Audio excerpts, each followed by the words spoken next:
Easier MPSC चॅनलला subscribe केले नसेल तर लगेच सबस्क्राईब करा आणि बेल आयकॉनला प्रेस करायचे विसरू नका. नमस्कार भावी अधिकाऱ्यांनो, इझियर MPSC आपल्या चॅनलमध्ये तुम्हा सर्वांचं पुन्हा एकदा स्वागत.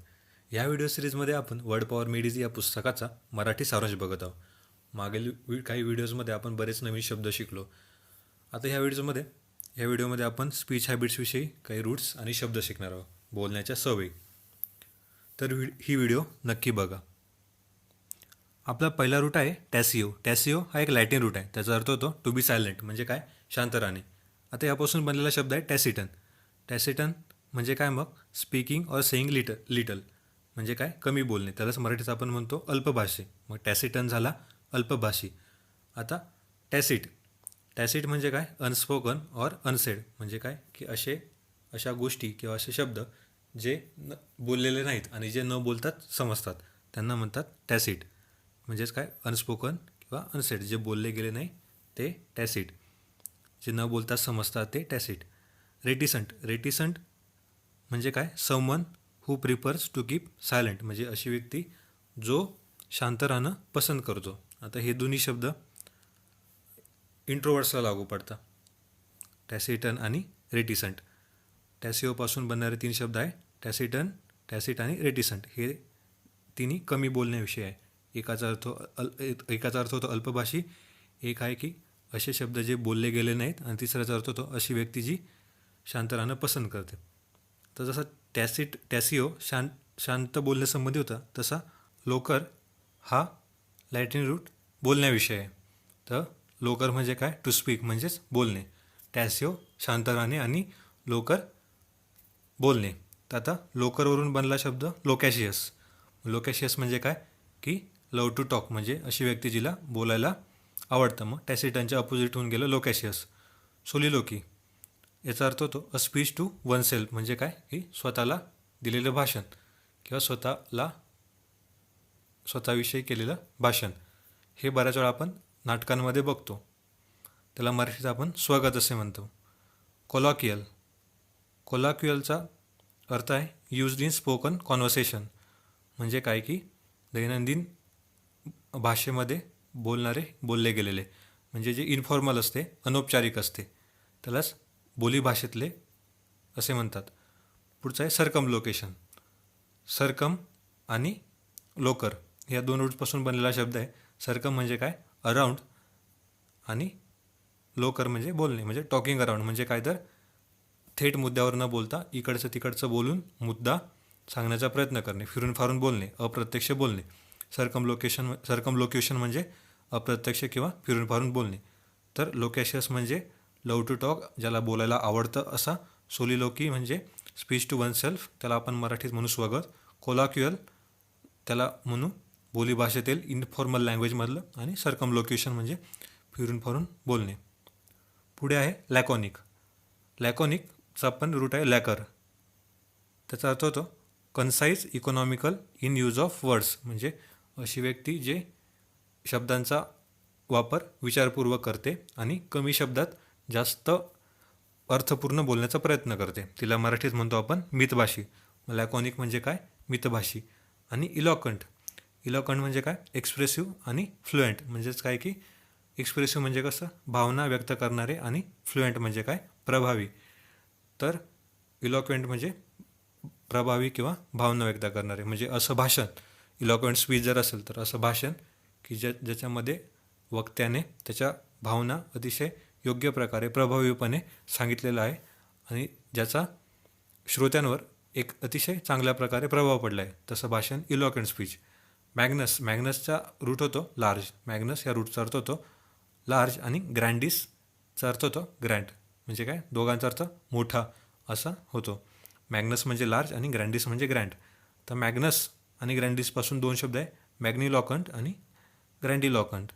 दोघांचा अर्थ होतो यूज ऑफ हाय फ्लोन किंवा grandiose language with large and impressive word म्हणजे अशी भाषा जिच्यामध्ये अतिशय अवघड इंग्रजी शब्द, अतिशय इम्प्रेसिव्ह इंग्रजी शब्द वापरले असतात. आणि तशी भाषा आत्मसात करण्यासाठीच आपण ही वर्ड पॉवर मेड इझीची समरीची सिरीज बघत आहोत. तर आपली पण भाषा याद्वारे मॅग्निलॉकंट किंवा ग्रँडिलॉकंट बनू शकते. पुढचा आहे कॉगो. कॉगो म्हणजे काय? टू ड्राईव्ह टुगेदर, कंपेल किंवा फोर्स. म्हणजे काय? सोबत जाणे किंवा फोर्स करणे एखादी गोष्ट करण्याला. तर कॉगोपासून बनला आहे कोजंट. कोजंटचा अर्थ होतो strong and clearly expressed in a way that influences what people believe. म्हणजे काय? की अशा पद्धतीने बोलणे की ज्याच्याद्वारे लोकांवर त्याचा इन्फ्लुएन्स पडेल, ज्याचा प्रभाव पडेल. त्यालाच आपण मराठीत म्हणतो जोरदार आणि सुस्पष्टपणे. अशा प्रकारचं भाषण की ज्याच्यामध्ये आपल्या भावना अतिशय जोरदारपणे व्यक्त केल्या गेलेल्या आहेत आणि ज्याचा लोकांवर प्रभाव देखील पडलेला आहे. राज ठाकरेंचं भाषण देखील अशाच प्रकारचं असतं. मग कोजंटला म्हणू जोरदारपणे आणि सुस्पष्टपणे. आता जास्त बोलणाऱ्या लोकांविषयी हे 4 शब्द आहे: लोकॅशियस, व्हर्बोज, व्हॉल्युबल आणि गॅरुलस.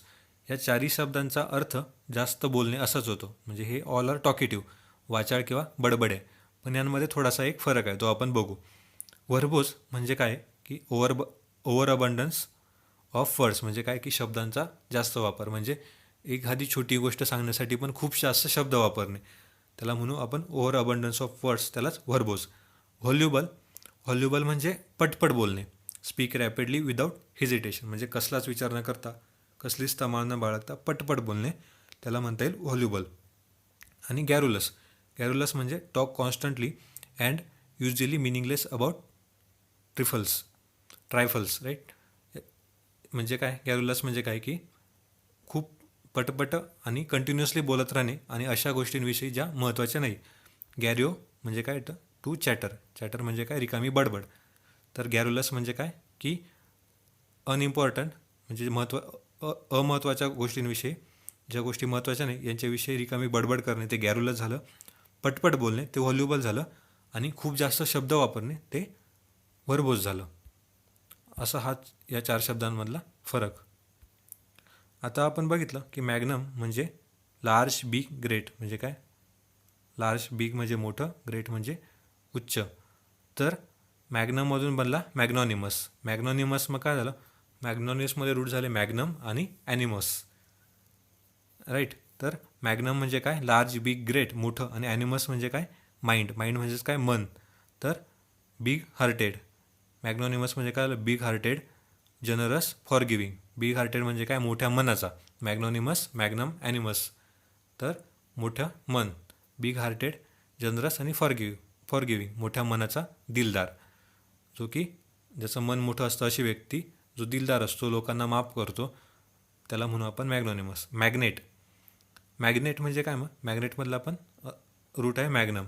मॅग्नेट म्हणजे a person with great power or influence. म्हणजे अशी व्यक्ती जिच्या हातात खूप जास्त पॉवर आहे आणि किंवा जिचा प्रभाव खूप लोकांवर आहे, त्यालाच श्रीमंत व्यक्ती किंवा उद्योगप्रभू, असा उद्योगपती की जो खूप मोठा आहे, ज्याच्याकडे खूप पैसा आहे, श्रीमंत आहे, तो मॅग्नेट.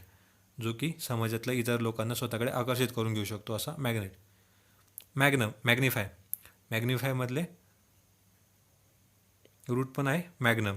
याचा अर्थ होतो टू मेक लार्ज. मॅग्निफाय म्हणजे काय? टू मेक लार्ज म्हणजेच मोठं करणे.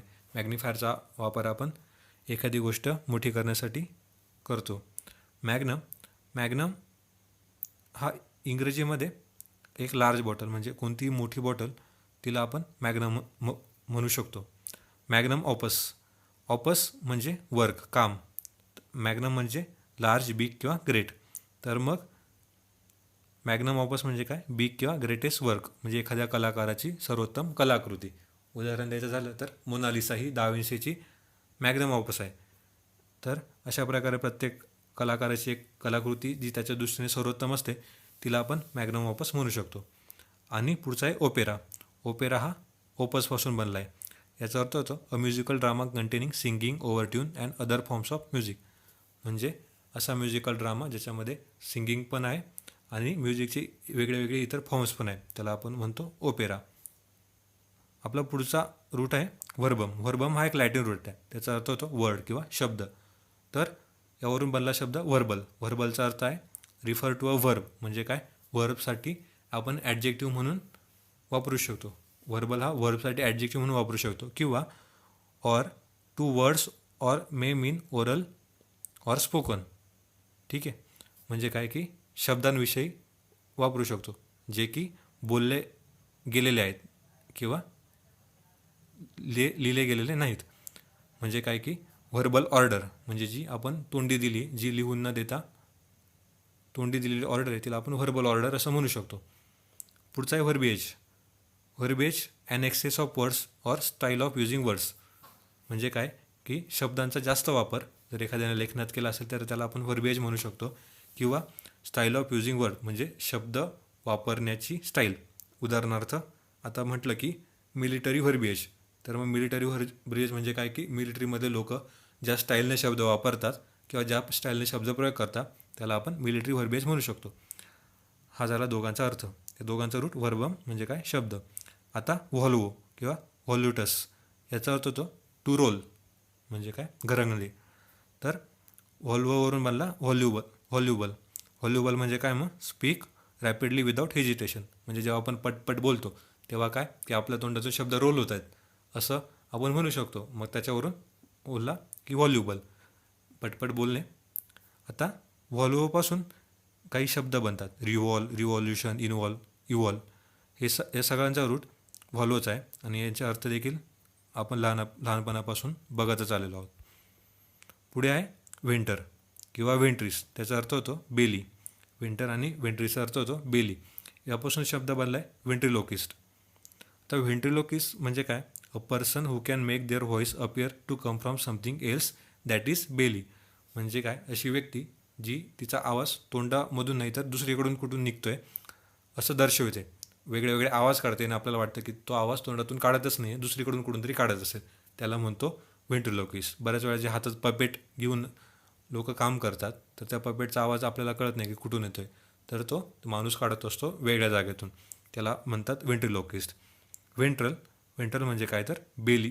व्हेंट्रल साईड असेल तर ती बेली साईड म्हणजे आपल्या शरीराची पुढची बाजू. व्हेंट्रिकल हे one of two chambers of heart. म्हणजे काय हृदयाचं जे खालचा कप्पा असतो त्याला व्हेंट्रिकल म्हणतात. आता ज्याप्रमाणे बेली म्हणजे पोट जर असेल ते आपलं रिकामं असतं आणि त्याच्यामध्ये काहीतरी आपण भरू शकतो, अन्न भरतो, तसं व्हेंट्रिकलमध्ये हवा भरली जाते आणि तो रिकामा कप्पा असतो हृदयाच्या खालच्या बाजूला. त्यावरून हा शब्द बनला ventricle, one of the two chambers of heart. आता ऑरिस म्हणजे इयर कान आणि पासून बनला ऑरिकल म्हणजे काय मग इयर शेप्ड कानाच्या आकाराचा. आता हृदयाचे दोन कप्पे असतात, खालचा झाला व्हेंट्रिकल आणि वरचा असतो ऑरिकल.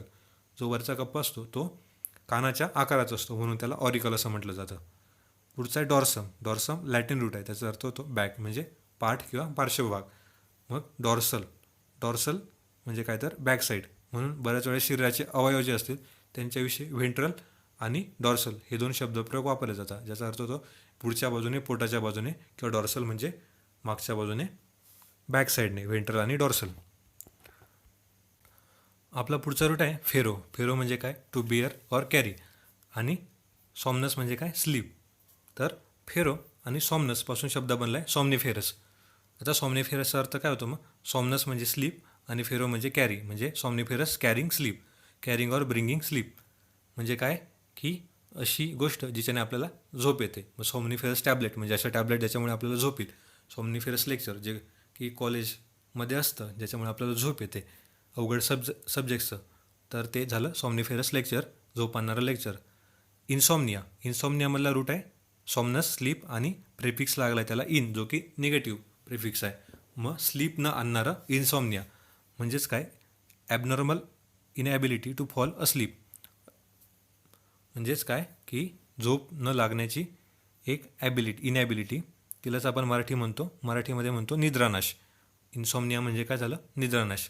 सॉम्नोलंट म्हणजे सॉम्नोलंट झालं ते आहे स्लीपी ऑर ड्राउझी म्हणजे झोपाळू. आता सोपर म्हणजे पण स्लीप होतो, जसं सॉमनस म्हणजे स्लीप तसा सोपर म्हणजे पण स्लीप. सोपरवरून बनला आहे सोपोरोफिक. सोपोरोफिकचा अर्थ पण स्लीप आणणारं. सोपर आणि फेरो याचा पण अर्थ सॉमनिफेरस सारखाच होतो, सिनोनिम फॉर सॉमनिफेरस. सॉमनिफेरस आणि सोपोरोफिक याचा अर्थ झोप आणणारे असाच होतो. ॲम्ब्युलो म्हणजे टू वॉक म्हणजेच काय चालणे. ॲम्ब्युलो म्हणजे चालणे. तर सॉमनॅम्ब्युलिझम म्हणजे काय की सॉमनस स्लीप, ॲम्ब्युलो टू वॉक झोपेत चालणे, वॉकिंग इन वन स्लीप. त्यालाच मराठीत आपण म्हणतो झोपेत चालणे. सॉमनॅम्ब्युलिझम म्हणजे काय मग झोपेत चालणारा व्यक्ती. त्याला म्हणू आपण सॉमनॅम्ब्युलर. पुढे आहे ॲम्ब्युलेटरी. आता ॲम्ब्युलेटरीचा पण रूट ॲम्ब्युलो आहे. ॲम्ब्युलोचा अर्थ होता टू वॉक, चालणे. तर ॲम्ब्युलेटरीचा काय, well enough to get out of bed. म्हणजे काय, अशी व्यक्ती जी आजारपणामुळे हॉस्पिटलमध्ये ॲडमिट झाली आहे आणि जिला आता आजारातून बरं झाल्यामुळे तो बेडमधून उठून चालू शकतो. तर बेडमधून उठून तू वॉक करू शकतो, असा ॲम्ब्युलेटरी. बऱ्याच वेळा असे रोग होता किंवा ॲक्सिडेंट झाला तर हातपाय मोडला तर चालता येत नाही, पाय मोडला तर चालता येत नाही. मग अशी परिस्थिती, अशी वेळ येते की जेव्हा तो उठून चालू शकतो, तर ती वेळ ॲम्ब्युलेटरी. त्याला म्हणून आपण ambulatory, well enough to get out of bed. Perambulate. Perambulate म्हणजे काय, टू वॉक थ्रू. त्यालाच आपण मराठीत म्हणून फेरफटका मारणे. याच्यात पण ॲम्ब्युलो म्हणजे टू वॉक, हळूहळू इकडे तिकडे फेरफटका मारणे. वॉक थ्रू म्हणजे बाजारातून चालणे, बाजारात आपण फेरफटका, गार्डनमध्ये फेरफटका. तर पेराम्ब्युलेट म्हणजे काय, फेरफटका मारणे. ॲम्बल.